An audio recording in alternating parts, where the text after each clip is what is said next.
Willie Nelson held a secret that plagued him daily for decades. Willie was unable to remain silent after Kris Kristofferson died. He acknowledged that Kris was more than just a bandmate or friend. Willie survived his darkest years because of him. There is, however, something far more destructive. Willie waited till Kris passed away to utter it aloud at last. He said he detested himself for never being honest with Kris. You will be devastated by what Willie revealed about those desperate evenings. Some secrets are too burdensome to bear by themselves. On April 29, 1933, Willie Nelson was born in Abbott, a small Texas town. There were only 300 or so residents. The Great Depression was in the midst of it. America's most severe economic disaster. The unemployment rate was 1 in 4.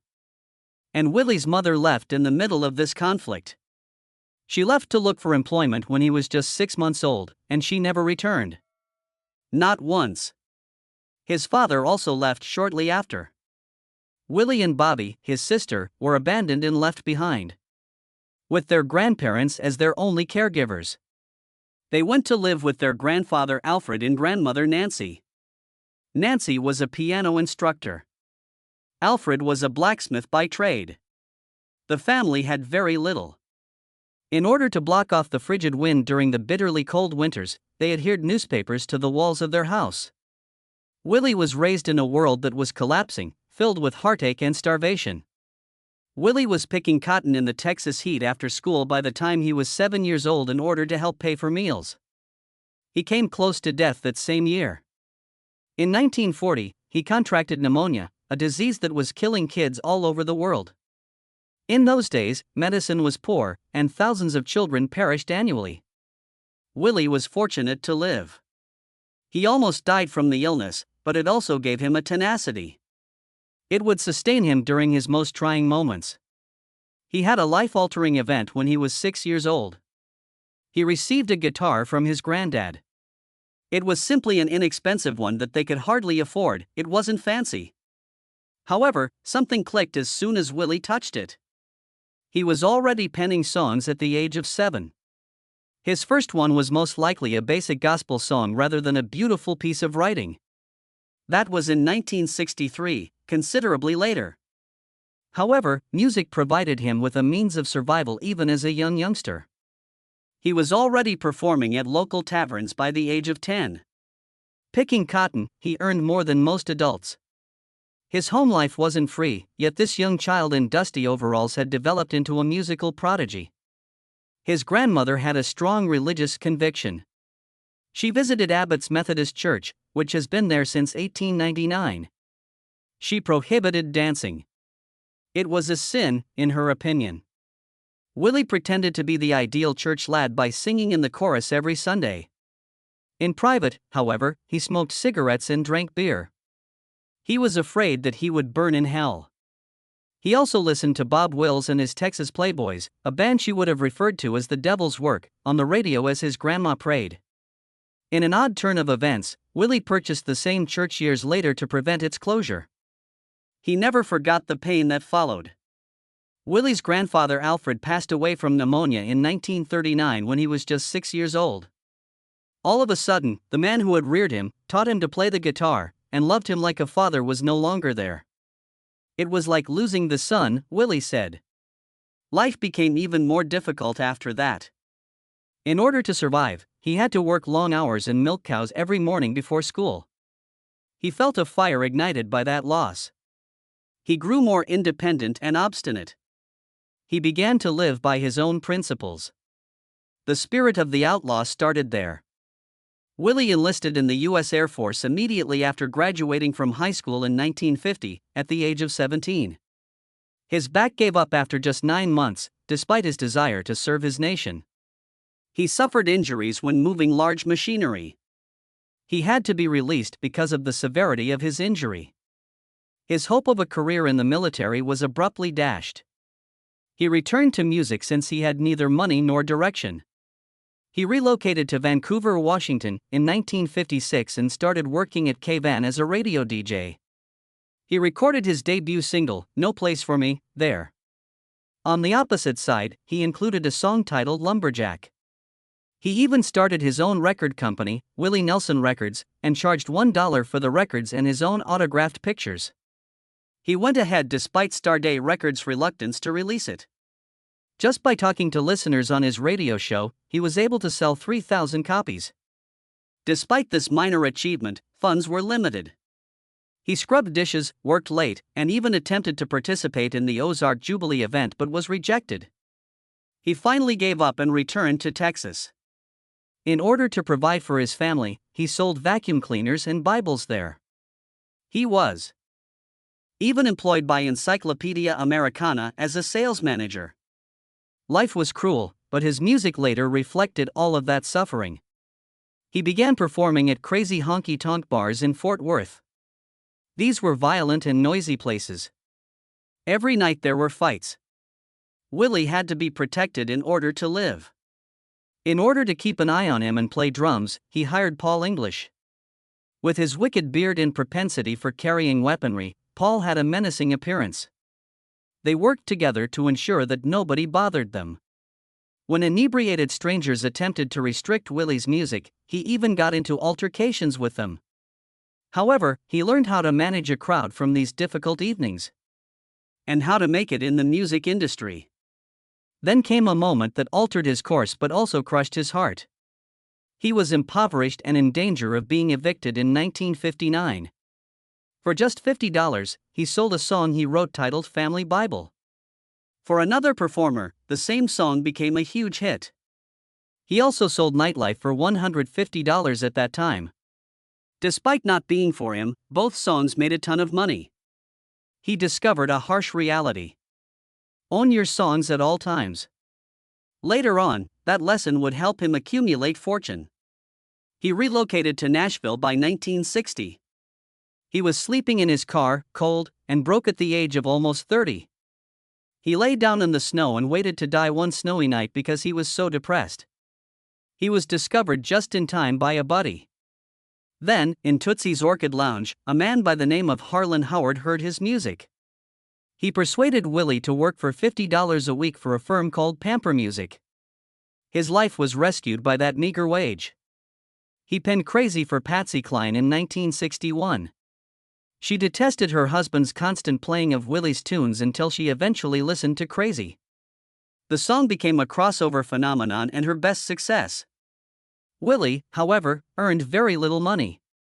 The majority went to the record labels. He detested the Nashville system because of the betrayal. He began to move away from it. His first album, I Wrote, was published in 1962. The album didn't sell, despite having hits like Crazy and Funny How Time Slips Away. The songs were well received, but not when Willie performed them. In order to eat, he had to return to peddling Bibles. His music was making everyone else affluent. He remained impoverished. When Touch Me was released by Liberty Records in 1962, he was given another opportunity. In the country charts, it peaked at number 7. Willie, however, was not interested in adopting the same polished sound as the others. He desired authority. That didn't sit well with Liberty. Thus, they let him go. Despite his accomplishment on the charts, he had nothing. Even though he was not very good at playing the bass, he joined Ray Price's band in 1963. He had the opportunity to tour and gain stage experience. However, he consumed a lot of alcohol during this period. He was involved in a serious car accident one evening. He almost died. Though it would take years, he began to realize that he needed to confront his demons. Willie Nelson wasn't expected to be a movie star, but when he co-starred with Robert Redford in The Electric Horseman in 1979, everything changed. The quiet country singer did something that astonished everyone, but no one anticipated that he would shine on camera. He deviated from the plan. He used marijuana to make up his lines, and for some reason, it worked. Willie didn't even pose as someone else in the $12 million film, which went on to become successful. He simply behaved in his typical crazy and erratic manner. At that point, he demonstrated to the world that he was more than just a guitar player. However, the path to that point had begun years before, following his devastating Nashville rejection. He was released by RCA Records in 1972. Willie left because no one desired his sound. After he got back to Texas, things started to change. In Austin, he discovered an odd music culture full of long-haired hippies and receptive people. Cowboys and outlaws coexisted with peace placards and tie-dye at a small location known as Armadillo World Headquarters. Willie also blended in perfectly. He sat in a hotel bathroom in New York at the beginning of 1973, took out a box of sanitary pads, and scrawled the words to Shotgun Willie. His new starting came from that uncivilized moment. Although the album didn't fare well on a national level, it sold more copies in Austin than anything he has ever produced. It caused a fire even though it only peaked at number 41 on the charts. It was the beginning of the outlaw country movement. In 1975, 2 years later, he took an unexpected action. In a small Texas studio, he recorded Red-Headed Stranger with just $4,000 and complete creative autonomy. The label detested it. Willie resisted their claim that it sounded like demos. To make a change. As he was finishing it, the record was released. Multi-platinum was the outcome. His first #1 single was his rendition of Blue Eyes Crying in the Rain. It had been 13 years since he had a top 10 hit. He received his first Grammy for just one song. He demonstrated that unpolished, unadulterated music could triumph over the Nashville machine. But darkness accompanied success. He collaborated with Waylon Jennings on the album Wanted, The Outlaws in 1976. A few new tracks were mixed in with some old ones.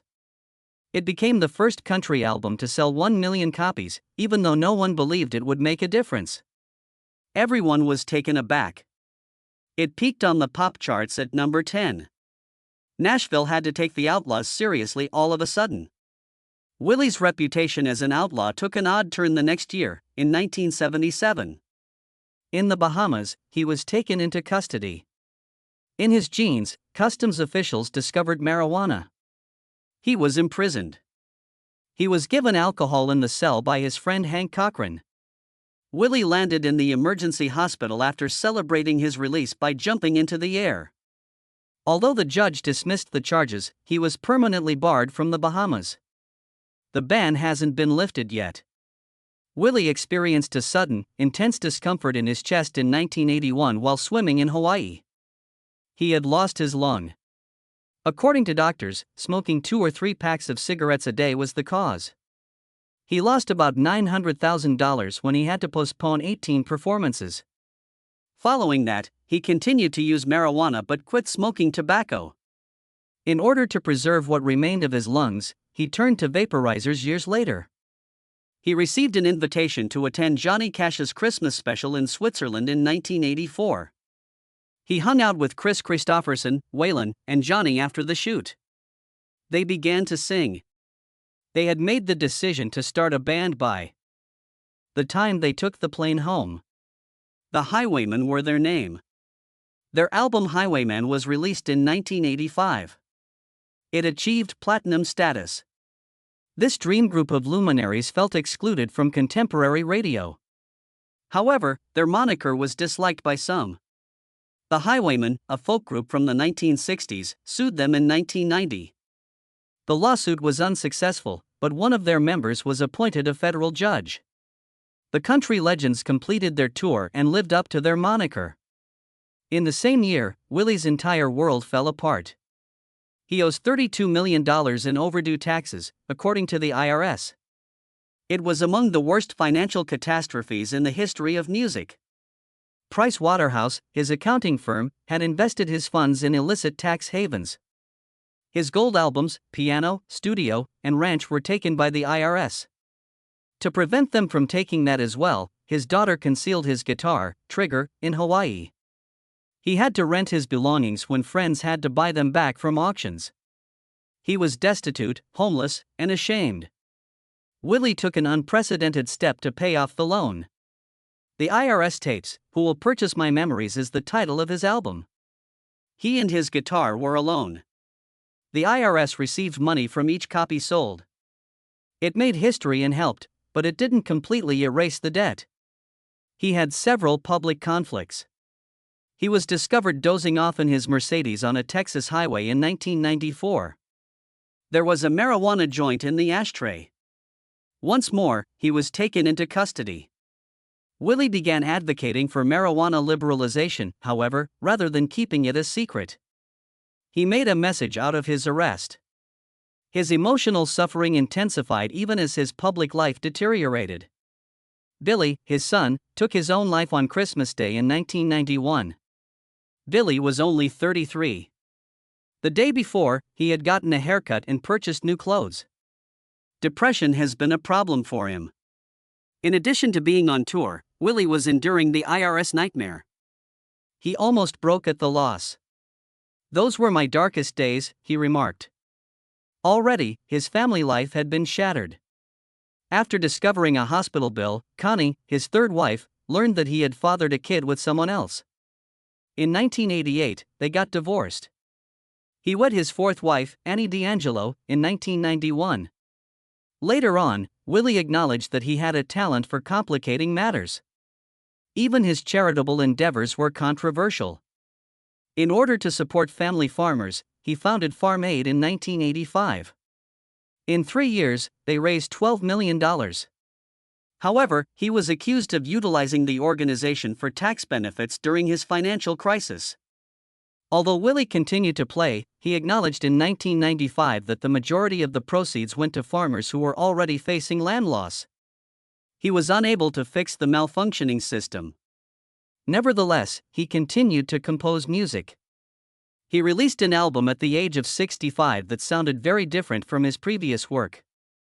It was released on September 1, 1998, and was titled Teatro.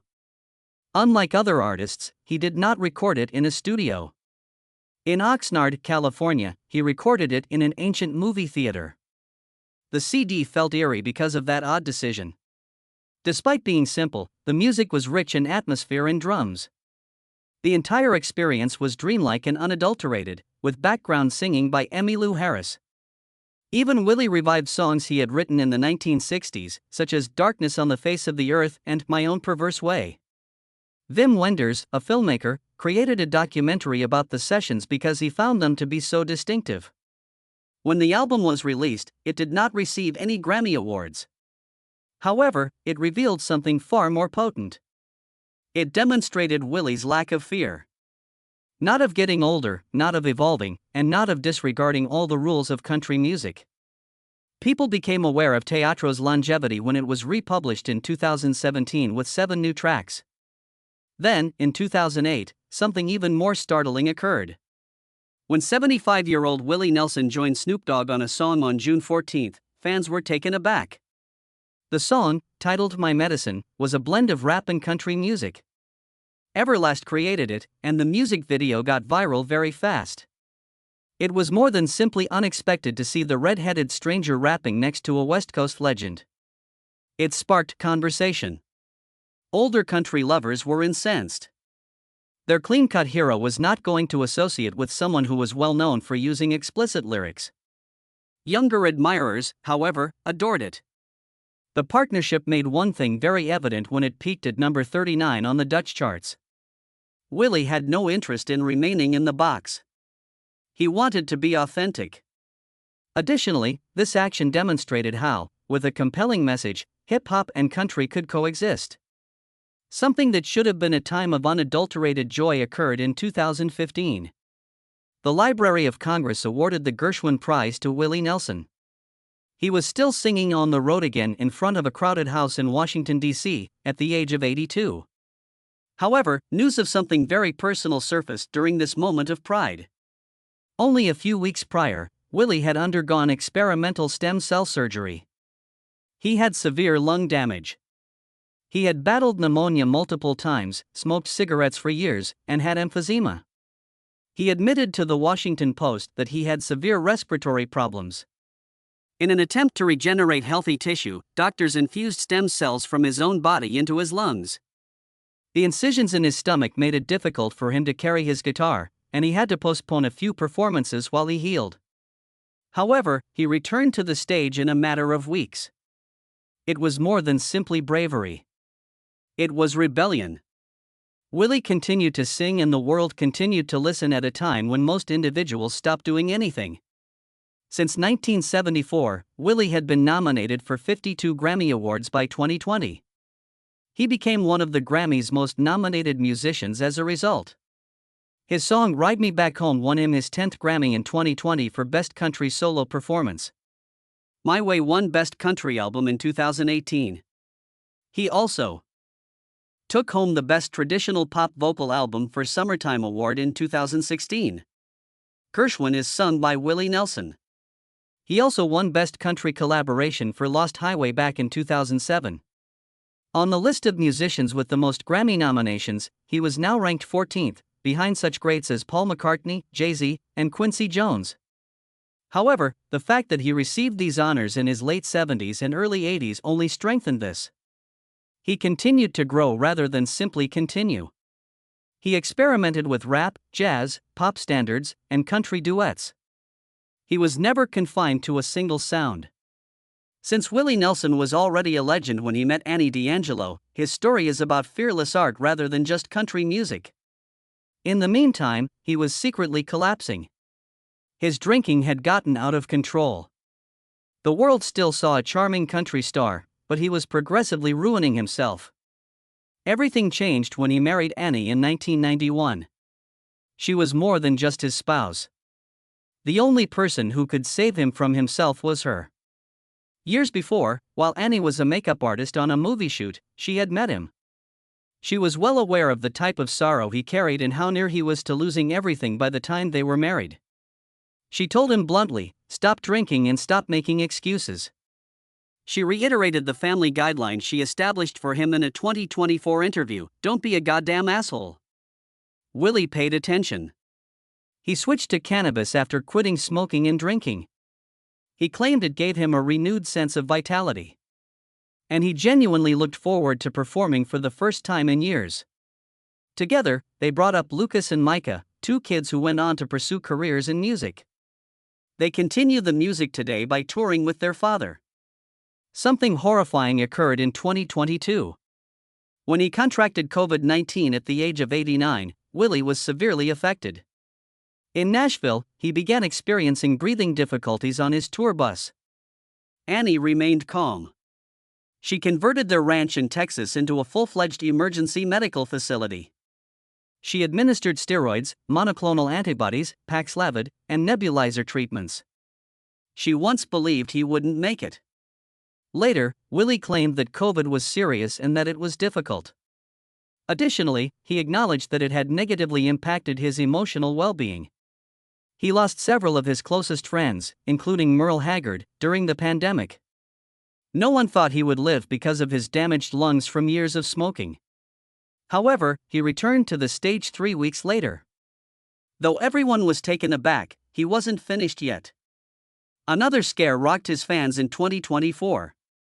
Willie had to postpone 7 performances on the Outlaw Music Festival tour at the age of 91. The worst was feared. With fictitious images of him in a hospital bed, rumors quickly went viral on the internet. According to one, his son Lucas even stated that he was in a bad state. However, that was untrue. He was simply worn out. His emphysema was flaring up, and he was exhausted from touring nonstop. Nevertheless, Willie recovered in a matter of days and performed at his 4th of July picnic in New Jersey. In response to the question, he only stated, "I'm 91 plus. Nowhere do I hurt. I'm not sorry. Death is not a concern of mine." Long before any of this, in the 1960s, Willie had met Kris Kristofferson, another guy who would transform his life. Both of them were outsiders in Nashville, attempting to make a name for themselves with songs that were unique. Prior to sacrificing everything for music, Kris was an Army captain and Rhodes Scholar. He had a rare quality that Willie noticed. One of Kris's compositions, Me and Bobby McGee, was performed by Willie in 1971. The outlaw country trend was influenced by that event. Nearly all of the tracks on Willie's 1979 CD were written by Kristofferson. He always said that Kris gave him the courage to be unique. Together, they produced the film Songwriter in 1984. Two legends who were fighting the music industry performed replicas of themselves. As they fed off one another's enthusiasm, they improvised a lot of situations on set, sometimes while intoxicated. The film depicted actual suffering that they had both experienced. At one point, Willie sold his song Nightlife for just $150. Over 70 musicians recorded that song, which went on to sell over 30 million copies. Stories like those were told in the film. Kris's music for it even earned him an Oscar nomination. Farm Aid followed. 80,000 people attended the first concert in 1985. Kris and Willie were standing next to each other on that stage. They shared many Farm Aid stages over the years, but they weren't always in agreement. Kris sang the song They Killed Him, which is dedicated to icons like Martin Luther King Jr. and Gandhi. Kris inclined to his left. Willie had a libertarian leaning. They had a lot of arguments. But because they had a great deal of regard for one another, their friendship endured. Willie performed Help Me Make It Through the Night in 2024 as a tribute to Kris following his death. Everyone in the crowd started crying. Since 2009, Kris has been going through hell. He started to lose his memory so severely that he was unable to recall his actions from one second to the next. Physicians believed it to be boxing-related injury or dementia. He was out of the public eye for years. Then, in the beginning of 2016, he was finally tested for Lyme disease. That was the true reason. In just 3 weeks, he began to improve with the correct care. Willie was by his side the entire time.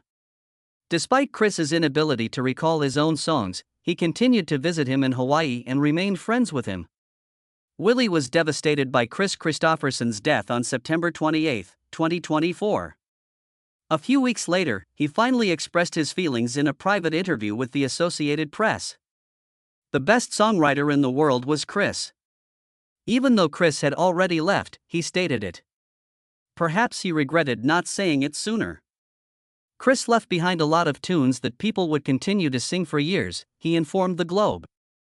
Remorse weighed heavily on the words. Willie still had things he wished he had said aloud after 60 years in the music business. But Willie's suffering didn't stop there. He showed the world how broken he was in that same interview. I hated to lose him, he remarked. It was a depressing period. Even though it was only a few words, they made a powerful impact on those who had witnessed him endure everything. Waylon Jennings in 2002 and Johnny Cash in 2003 were the two other highwaymen he had already laid to rest. He was now the only person still standing. For 10 years, the supergroup they formed in 1985 had dominated the country music scene. They even had a #1 album. But Willie was by himself now. No one knew the depth of his sadness. It went beyond simply losing a friend. It was the burden of being the last person standing. In a subsequent interview later that year, Willie disclosed something that nobody had anticipated. He acknowledged that throughout his darkest hours, Kris Kristofferson's music had salvaged his career. Before Kris passed away, he never said it. He brought up the song Sunday Morning Coming Down, which Johnny Cash recorded in 1970 and went on to win a Grammy. Willie claimed that the song often drew him out of the shadows. His lifeline had been Kristofferson's remarks. In addition, he discussed For the Good Times, Help Me Make It Through the Night, and Me and Bobby McGee. When Willie felt lost, all those songs provided him with a sense of direction. According to him, Kris's music lifted the nation out of its gloom. It was more than just motivation. It was a matter of survival.